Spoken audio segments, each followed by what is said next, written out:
Hey everyone, this review will have no storyline spoilers for The Evil Within, either of the games, Evil Within 1 and 2. So The Evil Within tries to be a modern survival horror game. I like to divide survival horror into two categories. Classic survival horror, which is survival horror before Resident Evil 4, and then I divide it also into modernized survival horror, which is after Resident Evil 4. I'll make a lot of references to these games, Evil Within 1 and Resident Evil 4, but I'll explain it so that even if you haven't played these games, you'll understand. So the Evil Within 2 is kind of like a semi-open world game. I call it that because you'll often have linear chapters that you have to go through to progress the story of the game. You'll have a little hub area and you'll have a little open world to do some side quests, and then you'll have the option of progressing the storyline a few chapters whenever you want to. The open world part of the game is not big, and it's not really that good, but it does provide a break from the storyline chunks that the game has. But it's definitely not a big open world at all. Just think of a few streets in a little city. You don't have anything like vehicles or anything either, but it's all walkable. This game is different, a lot different than The Evil Within 1. See, The Evil Within 1 was extremely focused and linear, like Resident Evil 4. You can even call The Evil Within 1 a spiritual successor to Resident Evil 4. However, with Evil Within 2, you have many changes compared to the first game. The weapon and ammo system is like The Last of Us, which is to say that you can find weapons and ammo as items in the world, that's fine, but they also implemented a crafting system where you can find like parts of weapons and plants and little bits of ammo that you can use to make these. So I would also say that, like The Last of Us, The Evil Within 2 tries not to throw too much ammo your way, so it kind of tries to emphasize stealth a lot more than the previous game. If you don't do much stealth, or if you're just not good at doing stealth at all, you'll actually have a difficult time with the game, because you can't go running and shooting that much. You will get killed pretty quickly, and you'll run out of resources. So for the story, I actually disliked the original Evil Within 1's story. I hated it because it was very inconclusive upon release, and they actually ended up making 2 DLCs that you had to purchase on your own to actually which continued the story, which not everyone was going to buy that.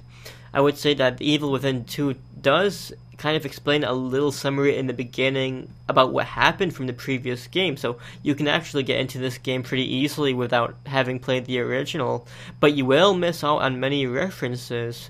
In fact, if you don't play the original game, you might even miss out vital aspects of the story, since the story revisits the previous game in the form of memories, and even recycles the boss fights. I'll talk more about that in a second. The gameplay of Evil Within 2 is good. People keep saying, oh, tank controls, it's shitty, but it's not as bad as classic tank controls at all. See, the old tank controls is when you had a fixed camera. In the old games, you couldn't move the camera around. It was all fixed.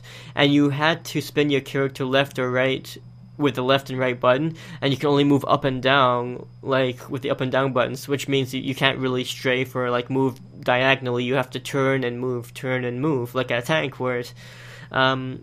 This is definitely true in this game to a small extent, and sometimes it does get to be a little pain in the ass to shoot an enemy, and then you have to turn around, run away, turn around again to shoot the enemy again, and then you turn around and run, and then you turn around. Like, you see what I mean? There's no strafe or lock on. But you can kind of see why they made tank-like controls. It's because they wanted to keep the game more to the roots of survival horror. Otherwise, if you start implementing these different things, different moving mechanisms, you might end up turning the game into a shooter, kind of like what happened to Resident Evil 6. My main criticism with the game is the lack of enemy variety, and there's also a lack of bosses. I'm angry about the lack of bosses because, well, for one of the antagonists, you actually end up just doing a boss rush of the previous bosses from the Evil Within 1. although it is made to be part of the storyline of the character being forced to visit his memories from the previous game, so you see the old enemies. I really think they just should have made more unique bosses and enemies. And, like, how they recycled it seemed like a bit of a cheap move. Most of the unique bosses in the game will also end up being mini-boss enemies later on in the game as well that you can fight, which is, I don't know, I just don't like seeing that much, so much recycling. The weapons are nice and plentiful. You have variety, and you have skill options that allow you to upgrade your character and your weapons. The open world, although small, actually does have a lot packed into it. Lots of Easter eggs, extra ammo, weapon types, if you're willing to search for it. What I really like is that, well, as far as I could tell, there weren't any loot boxes in the game. This game isn't long. Even with all of the exploration and stuff, it's definitely, I would say, 10 to 20 hours long. But 20 hours is definitely stretching the number, though. The game has many chapters. I think the number was about 17, but don't be fooled by the large amount of chapters. Most of the chapters end up just being sequences of cutscenes. Hey, speaking of cutscenes, I like them, and they're plentiful, and I think a lot of them are good, decent enough quality. But my problem with the cutscenes is that the lip syncing in the cutscenes are done very poorly, like watching a kung fu movie from the 80s. The game is also not realistic at all. How unrealistic the game was kind of messed up the survival horror vibe that it was trying to give off. There was a big secret organization of the game, which you see that from the beginning of the game onwards, and I found it kind of cringe-worthy, because, the secret organization has the leader just sitting randomly on a couch. I wish a little bit more of time was put into the localization of the game. I feel like you could have gave it a more creepy feel, and you actually could have had good character interactions. Because the antagonist of this game seems really ridiculous and not fleshed out at all. And, that the big bad is just a big bad for the sake of just being evil and stuff. I mean, a game like a survival horror game of this nature doesn't need to have an intricate storyline with lots of plot twists and stuff, but I feel like if they put a little bit more work into it, and a little bit more polish, it could have been a lot better. The game mostly relies on jump scares, but if you're used to these kinds of games from the old days, you'll know when a zombie's gonna appear. Oh, look. The garage door shut down on me when I went in, and now I'm trapped in some guy's garage. Well, what do you think's gonna happen?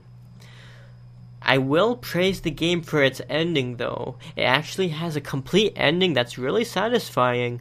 Most games nowadays end up on a cliffhanger because everyone wants their game to have sequels. I'll say that this game wasn't necessary after The Evil Within 1, but since it happened anyways, I said, okay, might as well play it. Played it and got a complete ending this time. Maybe they learned from the mistake from the previous game, like putting on extra story as the DLC. Maybe they learned their mistakes. Because nowadays how bad it is. Developers and publishers, they want to make the next billion-dollar franchise instead of actually making a good game. I'm happy this game didn't do what the previous game did. The previous game just, stepped on everyone's toes. It left so many people confused, angry, and, you had to play DLCs to get a proper ending. What the hell? But in the end, I think that The Evil Within 2 is a lot better than The Evil Within 1, and it does, you can see the developers actually did put a lot more effort into it. It is a bit of a shorter game, and they did try to make differences to the gameplay formula, some good or bad, depending on how you feel about crafting systems and such. There's no grinding, though. But I did like the original a bit more because it felt like its own thing, and it was unique. The Evil Within 2 kind of feels like an unnecessary sequel, to the point where it even feels like a rehash, where the guy is like, oh, why do I have to do this again? Why do I have to do this again? It could have been more original and could have tried to do something new. And, it especially feels like a rehash because this game recycles bosses from the first game. Now, of course, they make it part of the storyline, but, recycling's recycling. I mean, you didn't make any changes. Why do I want to refight the same bosses I already did 3 years ago? Overall, I think it's worth a purchase in the end. It is the last decent budgeted survival horror game coming out. Resident Evil 7 changed gameplay completely, Silent Hill is dead. I don't really think The Last of Us is really survival horror, so unless there's some indie survival horror games coming out, this game is pretty much one of the last survival horror games you'll see. It's sad. I grew up with a lot of Resident Evil games, Silent Hill games, and, single-player games of this nature don't really seem to be appealing to the publishers. The publishers don't find these appealing because they don't want to invest their money into making these kinds of games anymore. It's all about multiplayer and loot boxes, and you know how it is. I'd say for that reason alone, consider buying the game because it's unique on its own. No, this is actually made by some of the old timers who used to make the Resident Evil games and such. From what the articles I've seen are telling me, though, sales of this game in the UK are really low. I don't know if that's representative of the entire world, though. I was really surprised that The Evil Within actually got a sequel. But, because, we didn't think that the original game was really that successful to begin with, and we didn't think that the original game really warranted a sequel, but hey, it happened. But the issue is, it was released in a time where a lot of AAA games are being released, like Middle-earth, Shadow of Mordor, and, the South Park game is actually going to be coming out soon at the time I made this video, and, there's a lot of competition, so I hope that the game did well, but who knows? I hope it does well. If you enjoyed this video, please consider giving it a like and consider subscribing to my channel.